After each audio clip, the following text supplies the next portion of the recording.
Hello friends, welcome to Study with Harshit. Today I am going to share with you factors influencing human resource planning. वो कौन कौन से factors हैं जो कि इन्फ्लुएंस करते हैं ह्यूमन रिसोर्स प्लानिंग को। ये पार्ट हमारा 13 है इंपॉर्टेंट क्वेश्चन आंसर सीरीज का। सब्जेक्ट है ह्यूमन रिसोर्स मैनेजमेंट।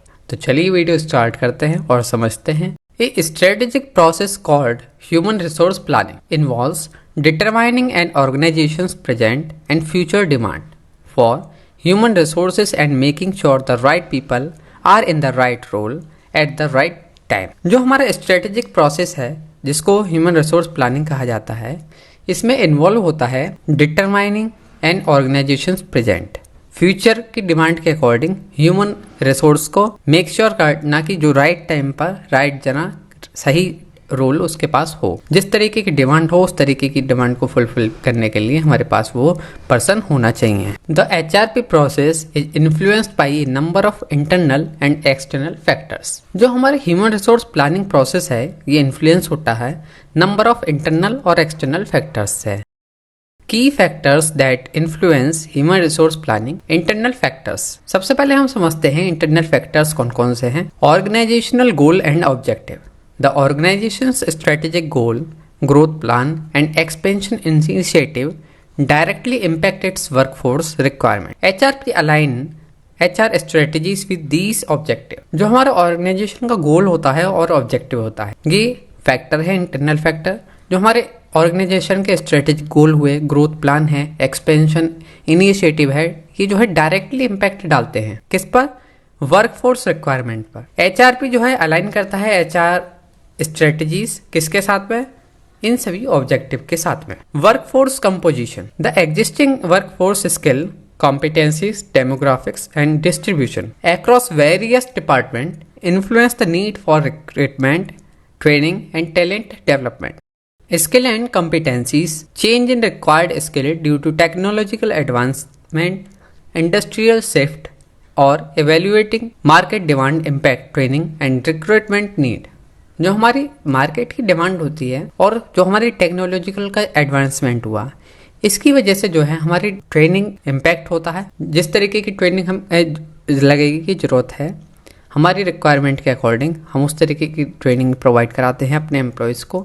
और अगर हमें लगता है ज़्यादा डिमांड आने वाली है या ज़्यादा डिमांड है तो उसको फुलफ़िल हम किस तरीके से कर सकते हैं? जल्द से जल्द हम रिक्रूटमेंट करेंगे अगर ज़्यादा डिमांड है, और अगर बहुत ज़्यादा लॉस में जा रहा है तो हम थोड़े से जो है रिक्रूटमेंट प्रोसेस को रोक देंगे और इन सभी चीज़ों को हम अप्लाई करते हैं। Labour relations. The state of employ relation including unionisation and labour agreement can influence HRP strategies. Organisational structure. Changes in the structure such as merger, acquisition और decentralization can impact workforce need। जो हमारा organisation का structure है अगर उसमें कुछ change होता है तो ये सभी इम्पैक्ट डालता है हमारे वर्कफोर्स की नीड पर। कैसे? मर्जर हुआ ऑर्गेनाइजेशन का, एक्विजिशन हुआ या डिसेंट्रलाइजेशन, ये सभी चीज जो है डायरेक्ट इम्पैक्ट डालती हैं वर्कफोर्स की नीड पर। नेक्स्ट है हमारा budget constraint. Financial resources available for HR activities including recruitment, training and compensation influence HRP decision। जो हमारा फाइनेंशियल रिसोर्स अवेलेबल होते हैं ये भी जो है डायरेक्ट इन्फ्लुएंस करती हैं HRP डिसीजंस को। एक्सटर्नल फैक्टर्स कौन कौन से हैं जो कि इन्फ्लुएंस करते हैं HRP प्रोसेस को, समझते हैं। नंबर 1 है competitor action. The action of competitors in term of talent acquisition, compensation and organisational structure can impact HRP decision। Environmental sustainability। The organizations focus on sustainability may need to adapt their HRP strategies to include environmentally concise practice। Technological changes। Advances in technology impact the skill needed for various roles requiring training or recruitment effort to stay current। जो technology का advancement होता है ये भी जो है impact डालता है हमें किस किस स्किल की ज़रूरत है, किस रोल की हमें अब आगे ज़रूरत है या नहीं। टेक्नोलॉजी इतनी एडवांस हो गई है, क्या हमें इस पर्सन की इस रोल के लिए पर्सन को हायर करने की ज़रूरत है या नहीं। ये भी जो है फैक्टर है जो कि इन्फ्लुएंस करता है HRP प्रोसेस को। Globalisation. Organisations expanding internationally must consider cultural difference, legal requirement and global talent management in their HRP। अगर हम ग्लोबल अपनी ऑर्गेनाइजेशन को एक्सपेंड करना चाहते हैं इंटरनेशनली, तो आपको जो है सभी फैक्टर्स को ध्यान में रखना होगा।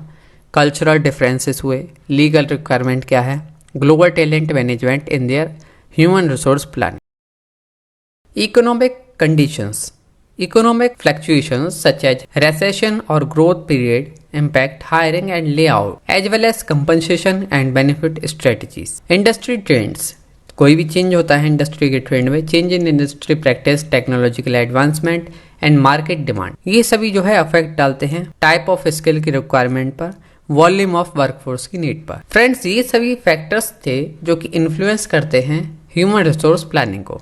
आई होप आप सभी को समझ में आया होगा। इसी तरह की और वीडियोस के लिए आप हमारे यूट्यूब चैनल स्टडी विद हर्षित को सब्सक्राइब करें, और भी सभी सब्जेक्ट के कंप्लीट रिवीजन सीरीज में हमारे यूट्यूब चैनल स्टडी विद हर्षित पर अवेलेबल है, आप उनको भी चेक करें। Thank you so much for watching this video and all the best for your exam.